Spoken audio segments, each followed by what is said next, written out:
The door that wouldn't open. The day my mother changed the locks. Welcome to A Story a Day. Channel, please subscribe our channel. Was standing on the porch with a grocery bag cutting into my fingers and a key that suddenly meant nothing. I remember the sound it made, metal scraping against metal, before the lock refused to turn. I tried again, slower this time, like patience might convince the door to forgive me. It didn't. For a moment, I just stood there. The house looked the same. Pale blue paint peeling at the corners. The wind chimes near the window still clink softly, like they always had. But something invisible had shifted, something heavy and final. I knocked. Once. Twice. No answer. My name is Ethan Walker, and until that morning, I believed that no matter how complicated things became, my mother's house was the one place I could always return to. I was wrong. I had moved back home 6 months earlier after my divorce shattered. More than just my marriage. My ex-wife left with quiet efficiency, papers signed, apartment emptied, memories boxed and gone. I returned to my childhood home carrying a suitcase and a wounded pride, promising my mother it would only be temporary. "You'll always have a room here," she said then, hugging me tightly. I remember thinking her arms felt thinner than I remembered. At first, things were fine. Awkward, but manageable. We shared dinners, talked about small things. She asked how my job search was going. I asked about her garden. But underneath it all, tension grew like mold in dark corners. It started with comments. "You're sleeping late again. You haven't applied anywhere this week, have you? You're not a child anymore, Ethan." I tried to ignore it. I was trying, sending resumes, attending interviews that went nowhere, fighting the quiet panic that crept in at night. But to her, effort without results looked like laziness. The real cracks appeared when my stepfather, Robert, began involving himself. He was polite on the surface, but his eyes followed me everywhere, measuring, judging.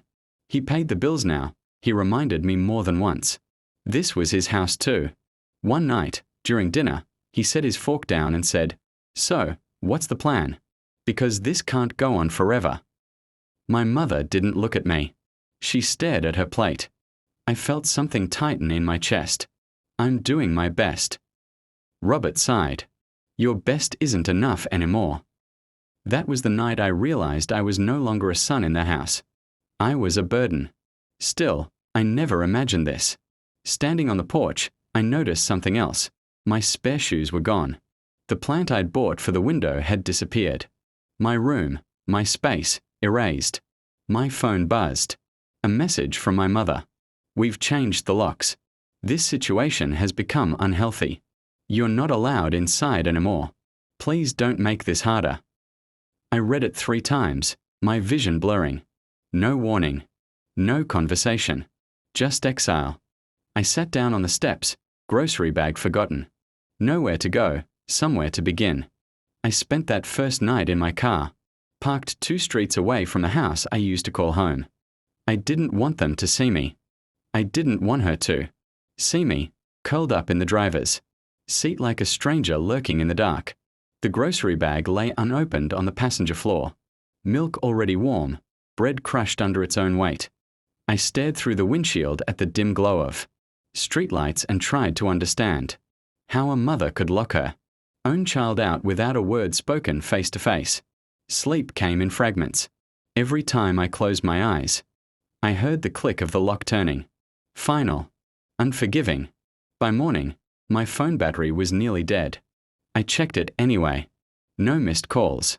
No apology. Just silence. I drove to the public library to charge my phone and wash my face in the restroom. The mirror reflected someone I barely recognized. Sunken eyes, unshaven jaw. Shoulders curved inward as if trying to protect what little dignity I had left. I whispered to my reflection, "Get it together," but my voice cracked halfway through. The librarian gave me a kind smile as I passed, and that small human gesture almost undid me. I applied for jobs until my fingers ached. Warehouse positions, delivery work, anything that would respond faster than the polite rejection emails I'd grown used to. Around noon, my phone buzzed. It was my mother. "You can't just disappear." Robert is worried you might cause trouble. That was it. No, are you okay? No, where did you sleep? Just concern about inconvenience. I typed and deleted a dozen replies before finally writing, I won't bother you again. She didn't respond. By evening, I was sitting on a bench near the river, watching the water move with purpose while my life felt painfully still. That's when Mr. Harris found me. He was an older man with a weathered face and a coffee cup that looked permanently attached to his hand. You look like someone who lost something important, he said, nodding toward the empty space beside me. I almost laughed. Instead, I told him everything. The divorce, the job hunt, the locks, my mother. He listened without interrupting, eyes fixed on the water. You know, he finally said, being pushed out can be the worst pain, or the strongest push. I didn't believe him then. That night, I stayed at a cheap motel on the edge of town, paid with the last of my savings. As I lay on the stiff bed staring at the cracked ceiling, something inside me shifted. Not hope, not yet, but resolve. I pulled out my notebook, the one I'd kept since college, and wrote a single line. No one gets to decide my worth again. The next morning, I received a call from a construction company. Temporary work. Hard labor. Immediate start. I accepted without hesitation. Days later, as my hands blistered and my body screamed in protest, I felt something unfamiliar growing stronger, self-respect. I didn't know it yet, but every brick I lifted. The weight of becoming. The construction site smelled like dust, sweat, and something raw I couldn't name at first. By the third day, I realized what it was, truth. No one cared about my past here. No one asked why I'd fallen so far. They only cared if I showed up on time and carried my weight. My hands were a map of blisters and cuts. Every muscle burned, especially in the mornings when I could barely straighten my fingers. But pain had a strange effect on me. It quieted my thoughts. It left no room for regret or self-pity. When I was lifting steel beams or hauling broken concrete, my life narrowed down to one simple rule: don't quit. During lunch breaks, the other workers talked about their families, their bills, their plans. I listened more than I spoke. I realized how sheltered I'd been, how much I had assumed support would always be there. Losing my mother's protection had stripped me down to my core and forced me to rebuild. At night, I returned to the same motel room, collapsing onto the bed fully dressed. I stopped checking my phone for messages from her. The silence no longer felt like punishment. It felt like space. One evening, I noticed my foreman, Jake, watching me as I struggled with a load heavier than I should have been carrying alone. He stepped in without a word, lifting the other end. You don't have to prove anything here, he said. Just don't give up. That sentence stayed with me. Weeks passed. My paycheck wasn't much, but it was honest. I opened my own bank account again. No shared access, no explanations needed. For the first time since the divorce, my name stood alone on something that mattered. I found a small room to rent behind a mechanic shop. It smelled like oil and old paint, but it was mine. I placed my notebook on the single desk and added another line beneath the first. I will build a life that doesn't depend on permission. On a Sunday afternoon, my phone finally rang. My mother's name lit up the screen. I let it ring. When I listened to the voicemail later, her voice sounded unsure. Smaller. Ethan, Robert says you need to come get the rest of your things. We can't store them forever. Not how are you? Not I'm sorry. Just logistics. I went back to the house 2 days later, while they were at work. My mother had left the garage code in a text. Inside, my childhood room looked like a stranger had passed through it. The walls were bare. My trophies gone. My life reduced to boxes labeled in someone else's handwriting. As I loaded the last box into my car, I noticed something taped to the inside flap, an old photo of me and my mother, smiling, arms wrapped around each other. I stared at it for a long time before placing it gently back in the box. Some bonds don't break loudly. They fade. And in that fading, I realized something painful but freeing. I no longer needed her approval to move forward. The real transformation had already begun. When absence speaks. The call came on a Thursday afternoon while I was hauling drywall. up 3 flights of stairs. My phone vibrated in my pocket, persistent, urgent. I ignored it until the break, wiping sweat from my face with the back of my glove. When I checked the screen, I saw my mother's name, 3 missed calls. My stomach tightened, not with hope, but with instinct. People don't reach out like that unless something has gone wrong.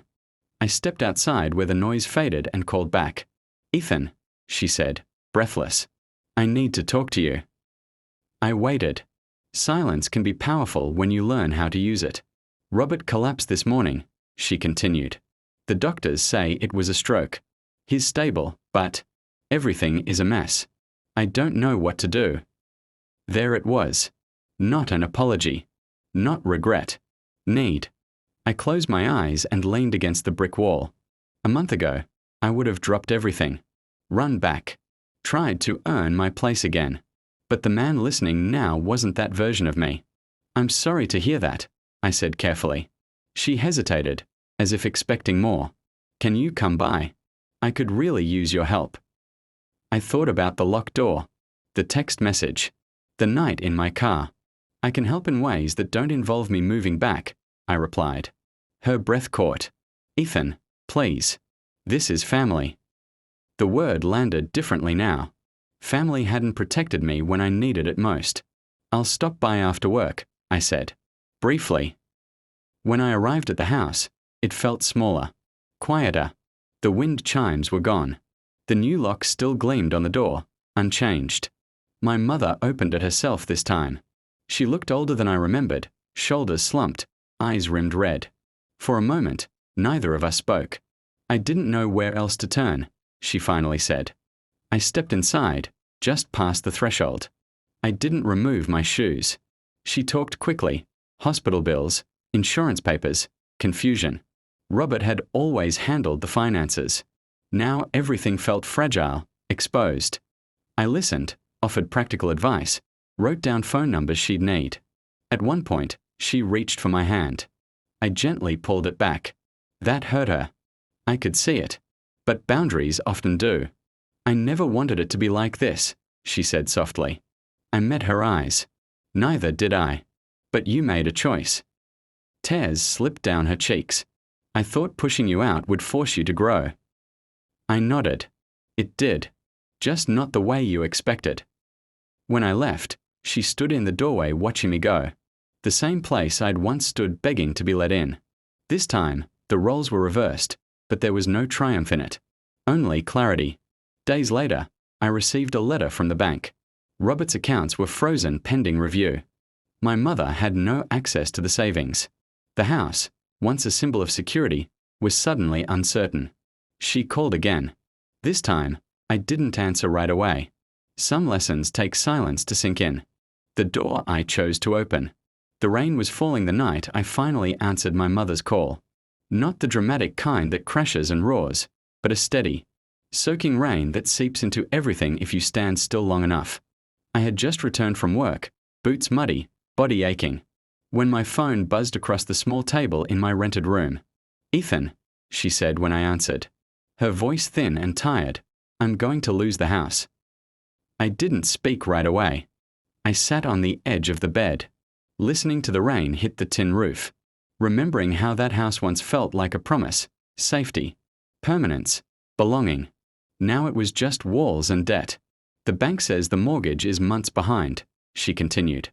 "Robert's business accounts are under investigation." I didn't know. I swear I didn't know. "I believe you," I said quietly. And I did. But belief didn't erase the past. She broke then. Not in loud sobs, but in broken sentences and long pauses. "I thought locking you out would make you stronger," she whispered.